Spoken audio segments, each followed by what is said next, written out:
పిల్లలు పేరెంట్స్ మెచ్చిన university Sankalchand Patel university Gujarat.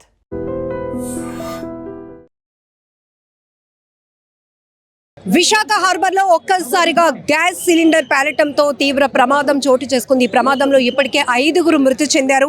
ఇక్కడ ఉన్నటువంటి భయానక వాతావరణం చూస్తే ప్రతి ఒక్కరు తీవ్ర భయభ్రాంతులకు గురవుతున్న పరిస్థితి. ఎందుకంటే ప్రమాద స్థలంలోనే 2 చనిపోతే క్షతగాత్రులు తీవ్రంగా కాలినటువంటి గాయాలతో వారు పెట్టినటువంటి కేకలు విన్న వాళ్ళు కూడా ఇప్పటికీ అదిరిపోతున్నారు. అంటే వారి పరిస్థితి ఎంత దారుణంగా ఉందో.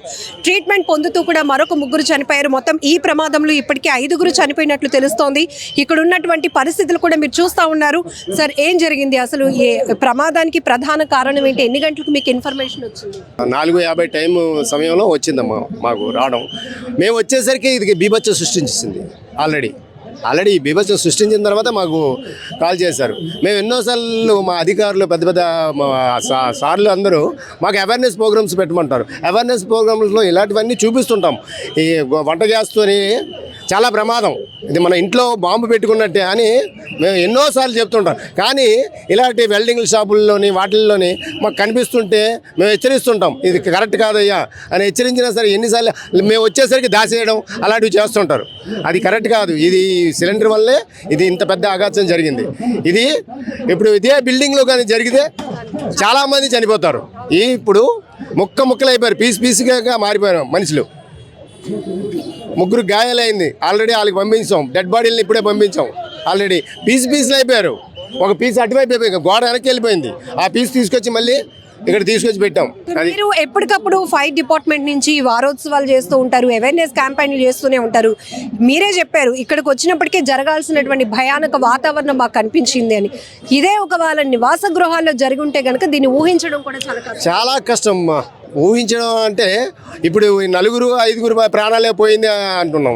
అక్కడ వందలాది ప్రాణాలు పోవడానికి ఆస్కారాలు ఉన్నాయి. బిల్డింగ్స్ కొలాప్స్ అయిపోద్ది. మనం నాయన మేము ప్రతి ఇంటికి వెళ్ళి మేము అపార్ట్మెంట్లలో కూడా మేము అవేర్నెస్ ప్రోగ్రామ్ కండక్ట్ చేస్తుంటాం. అలాగే పబ్లిక్ అవేర్నెస్, ఈ పబ్లిక్ని హోటల్స్ వాళ్ళకి వీళ్ళందరికీ పిలిచి మేము పబ్లిక్ అవేర్నెస్ కూడా పెడుతుంటాం. పెట్టినా సరే అప్పటికి ఆ రోజుకే వినడం, తర్వాత ఏమో మర్చిపోవడం, అలా చేస్తుంటారు మేడం. ఇది ఇలాంటి మాత్రం ఎన్నో షాపులకి ఎన్నోసార్లు చెప్పాం. ఈ సంఘటనే అదే కానీ ఒక అపార్ట్మెంట్లో జరిగింది అనుకోండి, అపార్ట్మెంట్లో జరిగితే ఎంతమంది చనిపోతారో అర్థం కాని విషయంగా మారిపోయింది. ఇక్కడ వీళ్ళు వెల్డింగ్స్ చేస్తుంటారమ్మా, గ్యాస్ వెల్డింగ్ చేస్తారు. ఈ ఇది మత్స్యకారులది ఏదైనా బోట్స్ కానీ ఏదైనా ప్రాబ్లమ్స్ వస్తే వాళ్ళ కోసం వీళ్ళు వెల్డింగ్లు చేయడం అవి చేసి అక్కడ కూడా చేస్తారన్నమాట. డైరెక్ట్ బోర్డు మీద చేయలేరు కాబట్టి ఇక్కడికి వచ్చి చేయించుకొని అక్కడ మళ్ళీ అతికిస్తుంటారు అన్నమాట. దీనికోసం ఇవి పెట్టారు ఇక్కడ ఈ షాపు.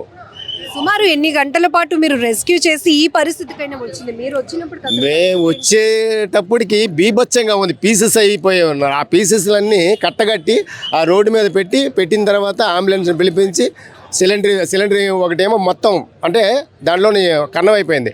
గ్యాస్ అది కూడా పేలింది అనుకోండి, ఇంకా బీభత్సం సృష్టించేస్తుంది. చాలా బీభత్సం అయిపోయింది. 2 అయితే ఒకదానికే తట్టుకోవాలి. పీస్ అది కూడా ఎక్కడికి వెళ్ళిపోయిందో, ఏ ఇంటి మీద వెళ్ళిపోయిందో మనకి ఇప్పటికి ప్రస్తుతానికి మనకు తెలియదు. ఒక్క పీస్ మాత్రమే దొరికింది. ఆ ఒక్క పీస్ మాత్రం దొరికింది. ఇంకా తదిమా పీసులు ఎటువైపు వెళ్ళిపోయిందో, ఏ ఇంటి వైపు వెళ్ళిపోయిందో ఎవరికి నష్టం ఉందో ఈ చుట్టుపక్కల వాళ్ళకి ఇంకా తెలుసో తెలీదో. 97లో HPCLలో చూశాను ఇలాంటి సంఘటన. పీసులుగా గోడలకు అంటుకుపోయి ఉన్న పీసుల్ని మేము అవన్నీ సెట్ చేసి ఎవరెవరిదో తెలియదు. అలాంటి సంఘటన కూడా నేను ఫేస్ చేశాను. ఇప్పుడు ఇలాంటి సంఘటన మళ్ళీ చెక్కుడు బిల్డింగ్ ఉంది కదా, అక్కడ కూడా అలాగే దీపావళి సామాన్లు వాళ్ళు అమ్ముకునేవారు. వాళ్ళేమో వంట చేస్తూ ఆయనేమో దీపావళి సామాన్లు కూరుతూ వెళ్ళి ఏం చేశాడు, గ్యాస్ ఆన్ చేశాడు టీకి. అప్పుడు చెక్కుడు బిల్డింగ్ రాయి దగ్గర అక్కడ కూడా అలాగే సంఘటన జరిగింది. ఇక్కడ అక్కైపాలెంలో ఇది భారీ ప్రమాదం. విశాఖపట్నంలో ఇది ఒక భారీ ప్రమాదం అని మేము తెలియపరుస్తున్నాం. ఇలాంటివి జరిగినప్పుడు మనం వచ్చి చూపించడమే కాదు, ఇకపై ఇలాంటి జరగకుండా ఉండాలంటే ఆ సీరియస్నెస్ ఎన్నోసార్లు అమ్మ, ఒక్కసారి కాదు. మనం ఫైర్ విషయాల్లోనే మేము చెప్పము. ప్రతిరోజు మాకు బుధవారం అవేర్నెస్ ప్రోగ్రామ్ అని ఉంటుంది. ఒక్క చోట కాదు, అన్ని చోట్లకి స్కూళ్ళకి కూడా చిన్న పిల్లలకు కూడా అవేర్నెస్ చేస్తుంటాము. చిన్న పిల్లలకు కూడా అవేర్నెస్ చేస్తుంటాం. ప్రమాదానికి అంటే వంట గ్యాస్కు ఉపయోగించింది, అలాంటి విషయాలకి ఉపయోగించకూడదు. దానివల్లే ఈ పెద్ద ప్రమాదం జరగడానికి కారణం జరిగింది. అది మేడం.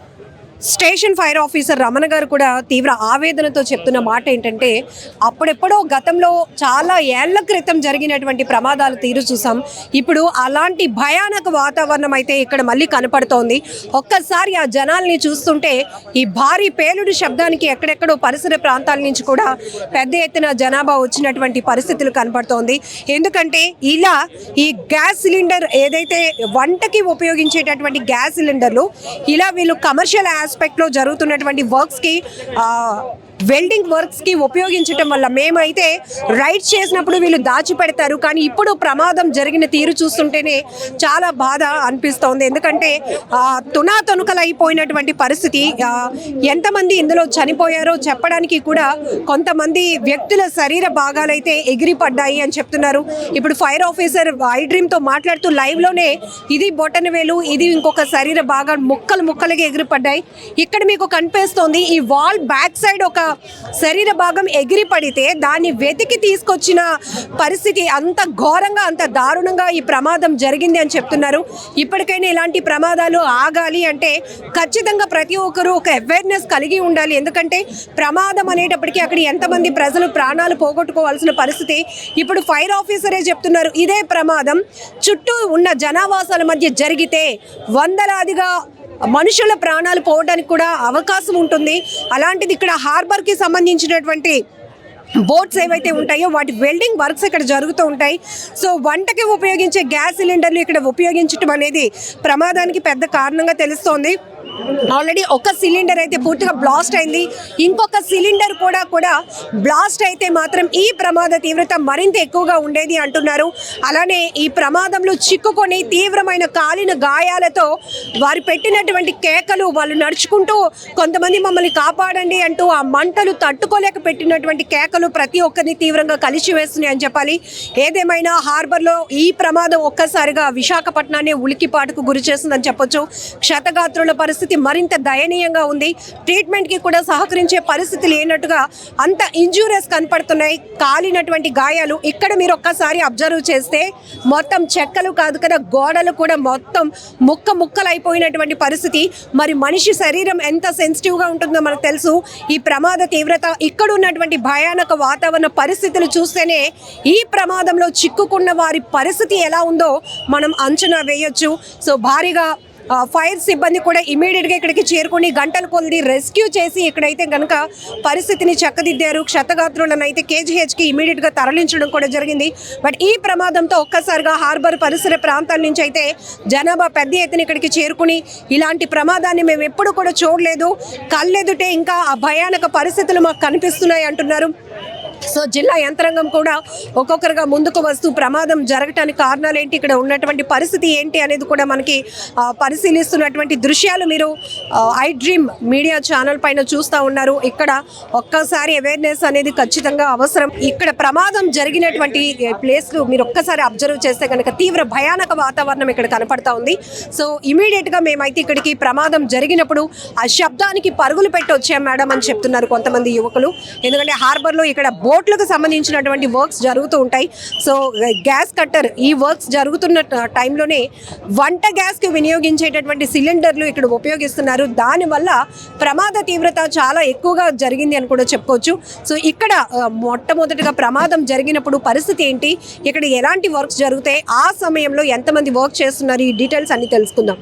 సో ఇక్కడ మీరు హార్బర్లో ఉంటారు కదా, వచ్చినప్పటికీ మీకు ఎలాంటి సౌండ్స్ వినిపించాయి? అంటే దీన్ని బుక్క వీధి అంటారు. ఈ వీధిని ఆనుకుని మా వీధి పక్కన ఉంటుంది కొత్త అగ్రహారం స్కీమ్ బిల్డింగ్ అని. ఒక్కసారిగా చాలా బేవచ్చమైన సౌండ్ వచ్చింది. దండం అనగానే మొత్తం పక్షులతో సహా అన్నీ కూడా కదిలే. అంటే ఏమైంది అనుకుని ఉటావుటినా అక్కడి నుంచి బండి వేసుకుని ఇక్కడ మాకు 2 నిమిషాలు నాకు ఉటావుటినా బండి వేసుకుని వచ్చాను. Bomb blast type. నేను బండి అయితే మాత్రం దగ్గర అక్కడ ఉన్న సెంటర్లో ఆపేసాను. ఇక్కడ వరకు వస్తే ఇంకో గ్యాస్ లీక్ అవుతుంది అని చెప్పాను. కానీ ఎటుపక్క జనాభా అటుపక్క వరగడుతున్నాను. ఈలోపు చూడబోసరికి ఒక పర్సన్ ఆ పక్క షాప్ ఓనరు రమణ అనే ఆ వ్యక్తి, అతను ఇక్కడ షాప్ అయితే ఈ బ్లాస్ట్కి అతను అక్కడ తుల్లాడు, అంటే అక్కడ పడిపోయాడు. మొత్తం అతను బాడీ అంతా స్కిన్లెస్ అయిపోయింది, ఫుల్ బాడీ. మెల్లిగా ఇబ్బంది మీద అతను లెగిచి చాలా ఇబ్బంది మీద లేచి అతను ఒక్కడనే మాత్రమే మేము అంబులెన్స్లో పెట్టడం జరిగింది. ఇంకా మిగతా ఇద్దరు మాత్రం మేము రాబోసరికి ఒక అతను కొన ఊపిరితో పడిపోయి ఇక్కడ ఉన్నాడు, ఈ స్పాట్లో ఉన్నాడు. ఇంకో వ్యక్తి మాత్రం ఆన్ ద స్పాట్లో చనిపోయాడు. ఇంకొక వ్యక్తి మాత్రమే స్పాట్ పాట్లుగా, అంటే బాడీ స్పాట్ పాట్లుగా ఏటికే విభజించాయి. హ్యాండ్ ఒక పక్క, హెడ్ ఒక పక్క, ఒక కాలు అంటే ఒక తొడ ఒక పక్క, పీసులు అంటే కండలు ఒక 4 సెట్లు 5 సెట్లుగా ముక్కలు అయిపోయిన బాడీ ఒకటి ఈ గోడ అవతల వైపు పడిపోయింది, కట్ అయిపోయి పడిపోయింది. దాన్ని తీసుకొచ్చి ఇక్కడ పెట్టి ఇప్పుడు పంపించారు అంబులెన్స్. ఇక్కడ ఏ వర్క్స్ జరుగుతూ ఉంటాయి మామూలుగా మనం ఒకసారి అబ్జర్వ్ చేస్తే కనుక ఇక్కడ ఎలాంటి వర్క్స్ జరుగుతుంటాయి? రెగ్యులర్ గా మీరు చూస్తూ ఉంటారు కదా. ఇక్కడ మాకైతే మా హార్బర్కి సంబంధించి బోట్లకు సంబంధించిన ఇంచీలు లేదా ఇలాంటి బల్లలు, ఇలాంటి ఐరన్ అంటే ఓల్డ్ ఏరియానికి బోటు గుద్దుకున్నప్పుడు అంటే చెక్క విరిగిపోకుండా దానికి సపోర్ట్గా వీటిని ఇక్కడ రెడీ చేసుకుంటారు అనమాట. బోటు ఓనర్లు రెడీ చేసుకుని వీటిని బోట్లకి పంపించడం. ఇక్కడి నుంచి ఇలాంటి షాపులు ఈ ఏరియాలో దగ్గర ఒక 5-6 షాపులు ఉంటాయి, పెద్ద షాపులు ఉంటాయి. ఇవి ఏంటంటే ఎక్కువగా ఇక్కడ పనులు వెల్డింగ్లు, గ్యాస్ కటింగు ఇలాంటి పనులు జరుగుతుంటాయి. హోల్ సైడ్ ఇలాంటి వర్క్స్ ఇక్కడ జరుగుతుంటాయి. మినిమం ఇక్కడ ఓడుతున్న సిలిండర్ ఎక్కువ, ఈ సిలిండర్స్ యూజ్ చేస్తుంటారు. అలాగే కట్టర్స్ ఉంటాయి, ఇలాంటి ఓడుతుంటారు, ఆ కట్టర్స్ ఉంటాయి. ఏవైనా ఇలా ప్లేట్లు కట్ చేయాలంటే ఆ మిషన్స్ ఇవన్నీ యూజ్ చేస్తుంటారు. గ్రైండింగ్ మిషన్లు ఇవన్నీ యూజ్ చేస్తుంటారు. మరి ప్రమాదం ఎలా జరిగింది అయితే మాత్రం జరిగినట్టు ఎవరికి తెలియదు. వితిన్ సెకండ్లో మొత్తం చల్లా చిదిరైపోయారు అందరూ. వితిన్ సెకండ్ అంటే ఏ మనిషి ఏ టైంకి చనిపోయాడు కూడా తెలియదు. అలాగైపోయింది ఈ ప్రమాదం మాత్రం. ఎవరు పోల్చుకున్నట్టుగా అయిపోయింది. కొంతమంది బాగా శరీరం అంతా కాలిపోయి ఇలా నడుస్తూ కూడా కనిపించారు. సో మనకి మీరు పంపించిన విజువల్స్ లో కూడా అసలు వాళ్ళ పరిస్థితి ఏంటి? ఆ మంటకి గానీ మొత్తం ముక్కలు ఊడిపోయి. అందులో మాత్రం ఒక పర్సన్ అయితే మాత్రం మన అంబులెన్స్ కేజీజీ పట్టుకెళ్తుండగా దారిలోనే అతను చనిపోయారంటే. ఆల్రెడీ మన న్యూస్లో ఇప్పుడే వెంటనే అప్డేట్లు వేశారు. ఇప్పుడు అతను స్పాట్లో చనిపోయి వెళ్తుండగా ఇంకో అతన్ని ఇక్కడ ఉంటుండగా కొనాపురతో పాపం అతన్ని శ్వాస ఆడుతుంది. అంబులెన్స్ వచ్చేలోపే అతను చనిపోయాడు. చాలా బాధాకరం విషయం. ఇక్కడ గణేష్ అంట కదా ఓనర్, ఆయన కూడా చనిపోయారు అంటున్నారు. ఆయన కూడా చనిపోయారు. రెగ్యులర్ గా ఈ షాప్స్ లో వర్క్ చేయడానికి ఎంతమంది ఉంటారు స్టాఫ్? మాక్సిమం ఒక 7 మెంబర్స్ నుంచి ఒక 5 మెంబర్స్. 7 మెంబర్స్ కంటిన్యూస్ డ్యూటీకి రారు. ఒక 5 మెంబర్స్ వచ్చారనుకో 2 సెలవు పెట్టడం, ఒక 2 వచ్చారనుకో 3 సెలవు పెట్టడం, అలాగే అడ్జస్ట్ చేసుకొని ఇక్కడ వర్క్ చేసుకుంటారు. ఈ పక్కన ఆనుకున్న షాపులు ఏంటంటే ఒకటి పాన్ షాపు, రవణ అంటే ఇప్పుడు అక్కడికి బాడీని అక్కడ తుల్లిందని చెప్పాం కదా. పాన్ షాప్ అతను ఆ పక్కన చైర్ వేసుకుని కూర్చుంటాడు అతను ఎప్పుడు. అలా ఆ వ్యక్తి కూడా ఈరోజు అకస్మాత్తుగా లేదు, కానీ ఈ షాపులతో ఆనుకొని ఉంటుంది అతని షాప్. అదిగో మూడో షాపు. మొత్తం ఇక్కడ నుంచి ఈ లైన్లో 1, 2, 3, 4, 5 మొత్తం 4 షాపులు ఎగిరిపోయాయి. 1, 2, 3, 4 అలాగా 4 షాపులు ఉండిపోయాయి. అతను ఎప్పుడు కూడా అక్కడే ఉంటాడండి అతని షాపు. అతను వర్క్ ఏంటి ఐరన్ కొంటుంటాడు అనమాట. ఐరన్ పర్చేస్ చేస్తుంటాడు. ఐరన్ ఎవరైనా తెస్తే దాన్ని కాటా వెయిట్ చేసుకొని దాని రేట్ డబ్బులు ఇవ్వడం చేయడం అతను డ్యూటీ అతనిది. ఈ పక్క షాప్ ఏమో అది పాన్ షాపు.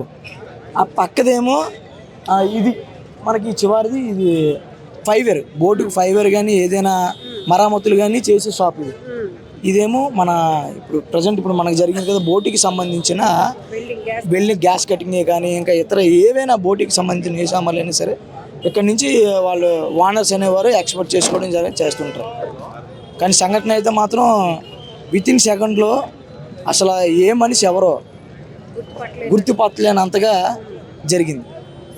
ఇక్కడ స్థానికంగా ఉన్న వాళ్ళు ప్రమాదం జరిగినటువంటి తీరును వివరిస్తుంటేనే వినటానికి వణుకు పుడుతోంది. ఎందుకంటే ఇలాంటిది హార్బర్ హిస్టరీలోనే కాదు, విశాఖలో కూడా ఇలాంటి భారీ ప్రమాదాలు జరగలేదు. ఇక్కడ ఉన్నటువంటి ఈ కంప్లీట్గా 5 షాప్స్కి సంబంధించి మొత్తం కూడా ఏది కూడా అసలు చెల్లాచెదురైపోయింది. ఈ ప్రమాదంలో ఆ బడ్డీకి సంబంధించినటువంటి ఓనర్ రమణ అనే వ్యక్తి ఎప్పుడూ రెగ్యులర్గా బయటే కూర్చుంటాడు. అలాంటి వ్యక్తి శరీర భాగాలు అవతల వైపు ఎగిరి పడ్డాయి అంటే ఎంత ప్రమాద తీవ్రత ఏ స్థాయిలో ఉందో కూడా మనం ఆలోచించవచ్చు. సో రెగ్యులర్గా ఇలాంటి గ్యాస్ సిలిండర్లు కావచ్చు, బోట్కి సంబంధించినటువంటి వర్క్స్ ఇక్కడ జరుగుతూ ఉంటాయి. కానీ శరీర భాగాలు ఎగిరి పడ్డం, ఆ ప్రమాద తీవ్రత ఇంతలా ఉందంటే ఇక్కడ మీరు ఒక్కసారిగా హార్బర్ పరిసర ప్రాంతాలు, ప్రమాద జరిగినటువంటి పరిసర ప్రాంతాలు చూస్తే పూర్తిగా పెద్ద ఎత్తున జనం గుమిగూడినటువంటి పరిస్థితి. ఎంత పెద్ద బ్లాస్ట్ అయింది, ఏమైంది, అది కూడా హార్బర్ కి దగ్గరగా ఉన్నటువంటి ప్రాంతంలో ప్రమాదం జరగటం వల్ల ఒక్కసారిగా విశాఖ ఉలిక్కిపాటుకు గురైందని చెప్పొచ్చు. ఇందులో క్షతగాత్రులు ఎవరైతే తీవ్రమైనటువంటి కాలిన గాయాలతో హాహాకారాలు పెట్టారు, వాళ్ళు చూసే వాళ్ళకి గుండెలు వణికిపోయాయి అని కూడా స్థానికులు చెప్తున్నారు. ఏదేమైనా చాలా ఘోరమైనటువంటి ప్రమాదం. ఇక్కడ ఒకటే నిర్లక్ష్యం. ఫైర్ ఆఫీసర్లు కూడా చెప్తున్నారు, ఎప్పటికప్పుడు మేము సేఫ్టీస్ పైన అవగాహన కల్పిస్తూనే ఉంటాం. ఇలాంటి వాటిల్లో రైడ్స్ చేసినప్పుడు కూడా సిలిండర్లు దాచేస్తూ ఉంటారు. ఇక్కడ కమర్షియల్ ఆస్పెక్ట్లో జరుగుతున్న వర్క్స్కి ఇంటికి వంట గ్యాస్ ఏదైతే ఉపయోగిస్తామో అవి ఉపయోగించడం వల్ల ఈ ప్రమాదం తీవ్రత ఇంత భారీ స్థాయిలో జరిగింది, ఒక భయానక వాతావరణం సృష్టించింది అని కూడా ఇక్కడ ఉన్నటువంటి స్థానికులు కూడా చెప్తున్నారు. ఏదేమైనా చాలా బాధాకరమైన ఘటన విశాఖలో ఈ ప్రమాదం అని చెప్పుకోవచ్చు. నిజంగా ప్రస్తుతం ఉన్నటువంటి సమాజం దేనికి ప్రయారిటీ ఇస్తుంది? ఆర్థిక సంబంధాల చుట్టూ మాత్రమే తిరుగుతుంది. మళ్ళీ ఎన్నికలంగానే చాలా విరక్తి కలుగుతాను. మంచి అనిపిస్తుంది కదా, లేడీస్ కూడా ఛాలెంజింగ్ జాబ్స్ చేసినప్పుడు చాలా బాగుంటది. ట్రాఫిక్ అసిస్టెంట్స్ గా నియమించిన ట్రాన్స్జెండర్స్ అందరితో సాల్యూట్ చేయించుకుంటున్నారు. ఫుడ్ డెలివరీ ఇవ్వటానికి వెళ్ళినటువంటి డెలివరీ బాయ్ అనిల్ పై కళ్ళ ముందు